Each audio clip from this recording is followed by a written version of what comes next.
111페이지 한번 들어봅니다. 35조 제1항. 법인은 이사 기타 대표자 묶어주시고요. 그 직무에 관하여 묶어주시고요. 타인에게 가한 손해를 배상할 책임진다. 이사 기타 대표자는 이로써 자신의 손해배상 책임을 면한다가 아니라 면하지 못한다. 줄쳐주시고 그러니까 같이 책임진다. 그 다음에 35조 제2항은 자, 법인이 뭔가 행위를 했었는데 법인의 정관에 정해져 있는 목적 범위 외에 동그라미 치시고요. 의 행위를 했었다. 그래서 혹시 타인에게 손해가 발생했을 때에는 그 사항의 의결에 동그라미 치시고요. 찬성하거나 그 의결을 동그라미 치시고요. 집행한 묶어주십시오. 사원, 이사, 기타 대표자가 같이 다들 연대해서 손해를 배상해야 된다. 통상적으로 우리는 제2항은 반드시 좀 암기해 두시고 그 다음에 35조 제1항이라고 하는 바로 이것이 법인의 불법행위칙과 관련된 이야기입니다.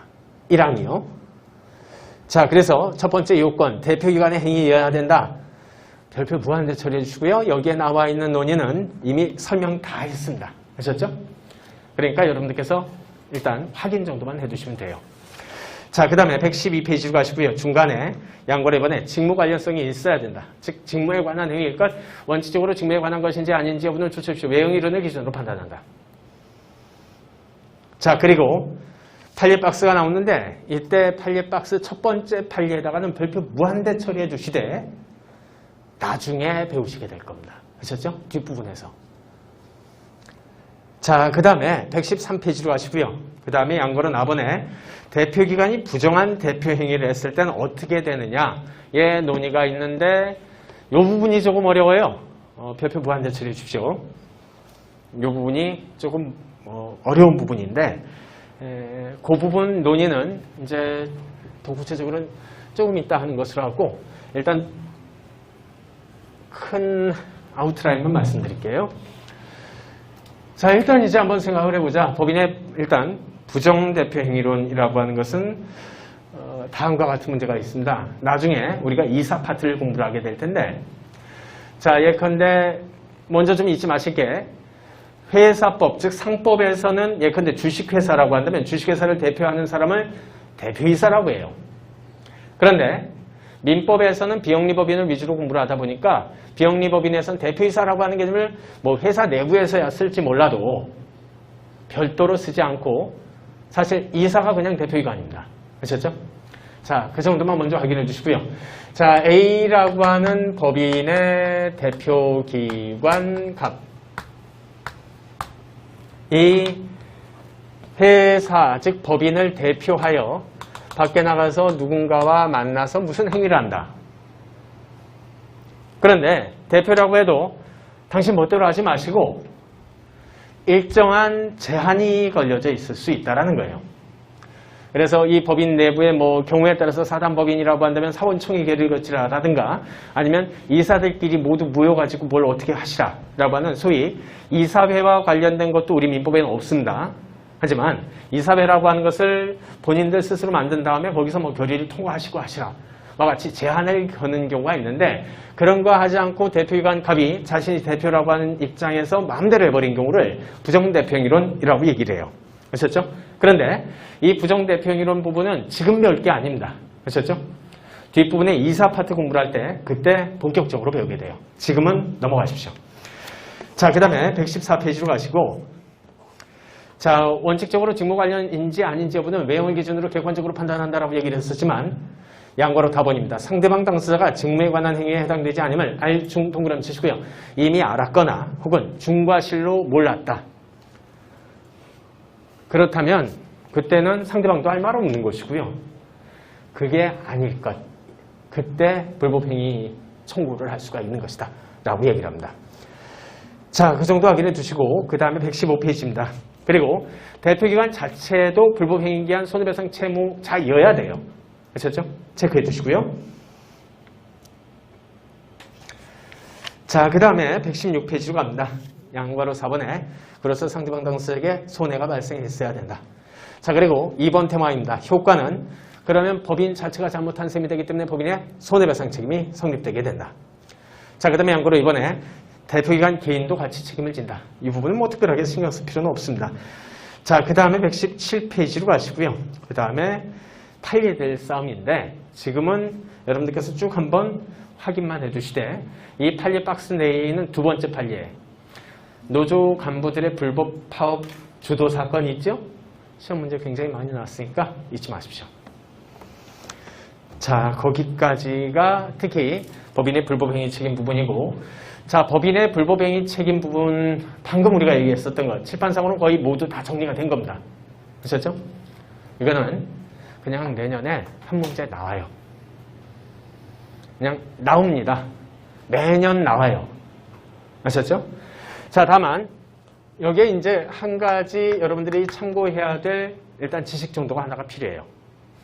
자, 아까 우리가 A라고 하는 사람, 즉 A라고 하는 법인의 기관 중에서도 대표기관일 때 대표가 그와 같은 문제를 일으켰을 때 그 상대방 당사 B 내지 C는 A라고 하는 불법 법인에 대해서 네가 잘못했지 라고 하면서 35조 제1항 불법행위에 기한 손해배상 청구권을 행사할 수 있다라고 얘기를 했었어요. 그런데 자, 대표기관 이외에 나머지 다른 기타 이외의 기관이 자, 이와 같은 문제를 야기했었다면 이때 상대방 당사 B 입장에서는 어떤 식으로 사건 처리를 해야 될 것인가? 이와 같이 나쁜 행위를 했었던 예컨대 아까 대표기관 이름이 갑, 그 이외 기관 이름을 을이라고 한번 가정해 봤을 때 이때 B는 당연히 자신에게 그 행위를 했었던 을한테 손해배상 책임을 일반 불법행위에 기한 손해배상 청구권을 행사할 수 있겠죠.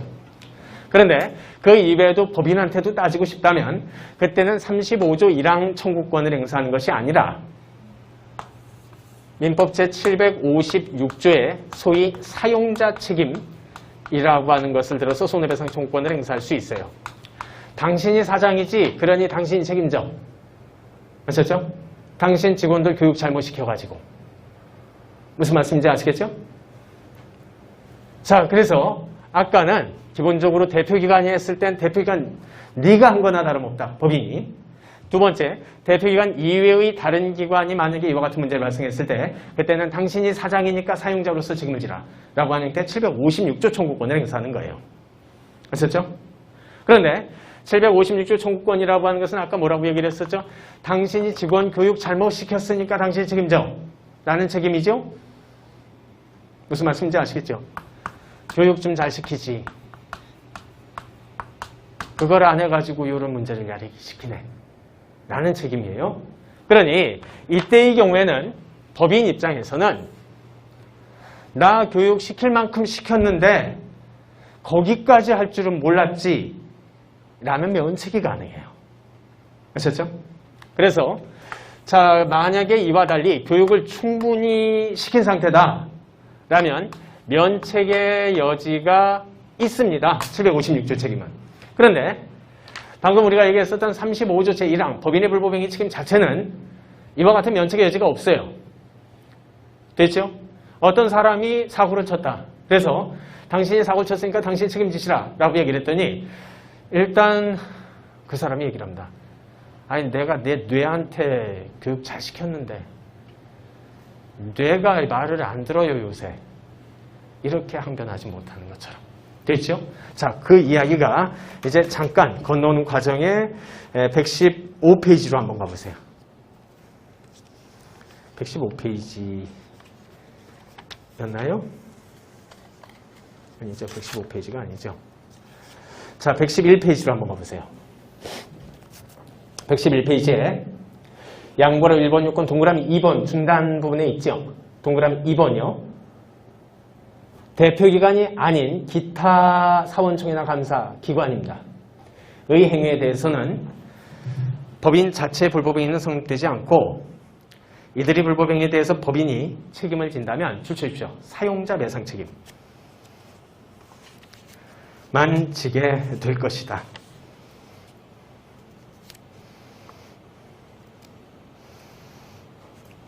됐죠?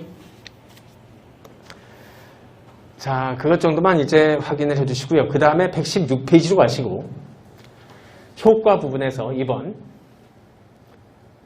찾으셨죠? 116페이지 2번 효과 양과로 1번입니다.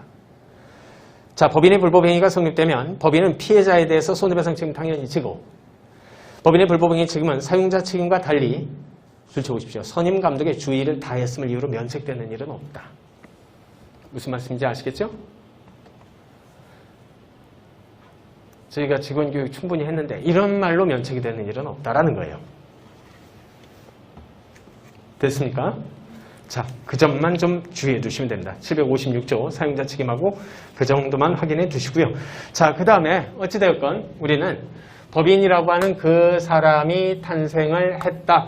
탄생한 그 사람은 이제 활동을 하게 될 것이다. 활동은 실제 각각의 기관들이 하게 될 것이다. 됐죠?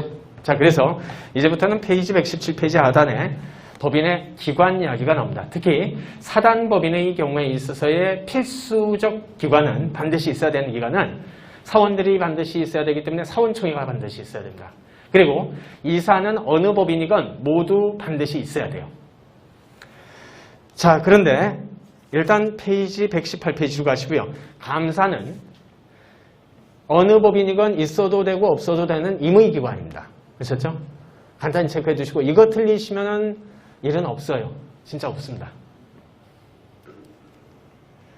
자, 그리고 아까 방금 말씀드렸었던 이 사원총회라고 하는 것은 아까도 말씀드렸죠. 사단법인에만 있다고요. 재단법인은 사원총회라고 하는 개념이 있을 수가 없습니다. 라는 것 정도만 간단히 체크해 두시면 됩니다. 그래서 잠시 쉬었다가 이제부터는 이사 파트에서부터 들어갑니다.